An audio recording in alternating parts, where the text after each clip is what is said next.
কাজের চাপের জন্য সিবিআইয়ের পারফরমেন্স খারাপ হচ্ছে। সন্দীপ ঘোষের জামিন নিয়ে মন্তব্য দিলীপ ঘোষের। বিগত বেশ কয়েকদিন ধরেই এপার বাংলা এবং ওপার বাংলার রাজনীতিবিদদের মুখে একে অপরের প্রতি চাঁচা ছোলা আক্রমণ শোনা গিয়েছে।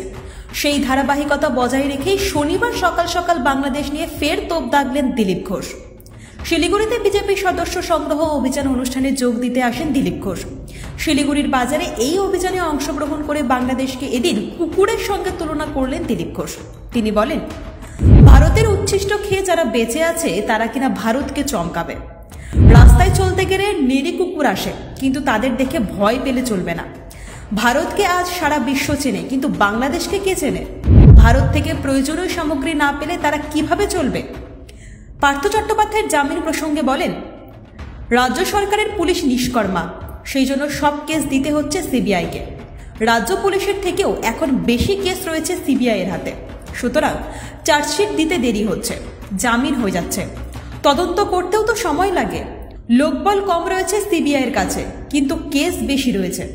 আগে অভিযোগ থাকলেও তদন্ত হতো না, এখন অন্তত সেটা তো হচ্ছে।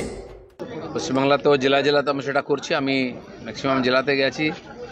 15 তারিখ অবধি আমাদের শেষ হওয়ার কথা ছিল, সেই অনুযায়ী আমি নর্থ বেঙ্গলে এসেছি। কাল অবধি শিলিগুড়িতে আছি। আলিপুরদুয়ার, জলপাইগুড়ি সব হয়ে গেছে। তো আজকে আমরা এখানে জলপাইগুড়ির যে শিলিগুড়ির যে হোলসেল ফুড মার্কেট ফল বাজারে এসেছি।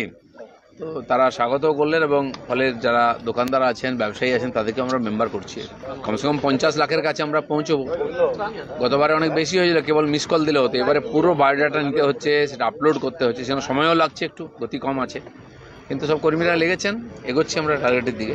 না, অনেকে মিস কল দিয়েছেন, মিস কলটা ধরলে তো বেশি হয়ে যাবে, সেটাকে আমরা মানছি না যতক্ষণ না পুরো বায়োডাটা আসছে। তো তাদেরকে আমরা পুরো বায়োডাটা করছি। গতবারে অনেকটা কাগজেও ফর্ম ফিল আপ ছিল, সেটা বন্ধ করা হয়েছে, সবই অনলাইন করতে হবে ইন্টারনেটের মাধ্যমে। তো সেই জন্য একটু সময় লাগছে। দিদি থাকলে আজকে তাহলে পার্থবাবু জেলে কেন আছেন, জ্যোতিপ্রিয় মল্লিক জেলে কেন আছেন? সে কোন পার্টি, কোন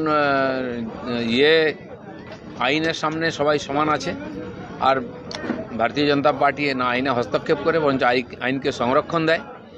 যে কোর্ট, যে কেস, যে দুর্নীতি একদিন তদন্ত হতো না, সেটা শুরু করেছে। এবং যেরকম প্রক্রিয়া চলে আদালতে, সেটা চলছে, চলবেই। এটা ঠিকই যে আমার যেটা মনে হয়েছে ব্যক্তিগতভাবে, সিবিআই নিয়ে অনেকে ক্ষুব্ধ, কিন্তু পশ্চিমবাংলার আইন শৃঙ্খলা পরিস্থিতি এত খারাপ, পুলিশ প্রশাসন এত নিকম্মা, সেটা একটা সাধারণ ঘটনা ঘটলেও সিবিআই তদন্ত করাতে হচ্ছে মানুষের মনোবল বাড়াবার জন্য। তো সিবিআই ইডির উপরে এত চাপ, পশ্চিমবাংলা পুলিশের চেয়েও বেশি কেস ওদের কাছে। তো তাদের তো সারা দেশের কাজ করতে হয়, তাদের কাছে এত জনসংখ্যাও নেই, তাই অনেক কেসকে তারা সময়ে শর্ট আউট করতে পারছে না, তদন্ত করতে পারছে না, সেই জন্য দেরি হচ্ছে। এবং এই ধরনের কিছু ঘটনা ঘটছে, যেগুলো জামিন হয়ে যাচ্ছে ইত্যাদি, উপযুক্ত তথ্য ইত্যাদি না আনার জন্য সময়ের মধ্যে কোর্ট তার কাজ করছে। 48,000 কেস হয়েছে, সুমোটো কেস, ধর্ষণ, মার্ডারের 2টো সাজা হয়েছে। এটা কি রাজ্য সরকারের কাছে খুব গর্বের বিষয় আছে? আমরা নিশ্চয়ই চাই সিবিআই হোক বা যেই এজেন্সি হোক, সেটা এই দেশের সরকারের, এই দেশের প্রশাসনের, এই দেশের টাকায় চলছে, সাধারণ মানুষের টাকায়। সাধারণ মানুষ তার উপরে ভরসা করে, সেই জন্য সেই সংস্থাগুলো বানানো হয়েছে। তারা যেন সাধারণ মানুষকে ন্যায় দেয় এবং এই ধরনের জঘন্য অপরাধের সমাধান করে, সাজা দেয়, এটা মানুষ চাইবে। না হলে হতাশা আসে। আমরাও সেদিকে তাকিয়ে আছি, কিন্তু ভরসা আছে সিবিআই করবে। অনেক বড় বড় দেশের প্রধানমন্ত্রী, মুখ্যমন্ত্রী, দেশের স্বরাষ্ট্রমন্ত্রীকে পর্যন্ত যেতে হয়েছে সিবিআই ইডির জন্য। অনেক বড় বড় দেশবিরোধী চক্রান্ত মামলা এনআইর জন্য সমাধান হয়েছে বা সাজা পেয়েছে বা তদন্ত চলছে। এরাই করবে, কিন্তু আজকে বেশিরভাগ জায়গায় রাজ্য সরকার যে কাজটা করছে না, অপরাধীদের সাজা দিচ্ছে না, সুরক্ষা দিচ্ছে, তার জন্য সিবিআই ইডিকে সেই কাজ করতে হচ্ছে, যেটা ওদের কাজ নয়। সেই জন্য তাদের কাজের চাপের জন্য তাদের রেজাল্ট, পারফরমেন্সটা কম মনে হচ্ছে, কিন্তু এছাড়া কোনো রাস্তা নেই। আমি তো বললাম 48,000-এর মধ্যে যে 2টো আসে, এটাকে সাফল্য বলবেন কি? এটাকে ব্যতিক্রম বলি আমরা। বাংলাদেশ বলে একটা দেশ আছে পৃথিবীতে, কতজন জানে দুনিয়ার?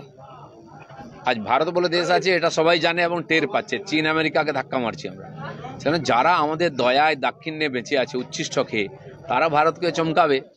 আপনি রাস্তায় হাঁটলে অনেক নেড়ি কুকুর ঘেউ ঘেউ করে, কেউ ফিরেও তাকায় না। আজকে যারা ওরা নেড়ি কুকুরের মধ্যে চেঁচাচ্ছে, ওখানে আমাদের এঁঠো খেয়ে বেঁচে আছে, এটা মনে রাখতে হবে বাংলাদেশকে। এখান থেকে জল না গেলে শুকিয়ে যাবে।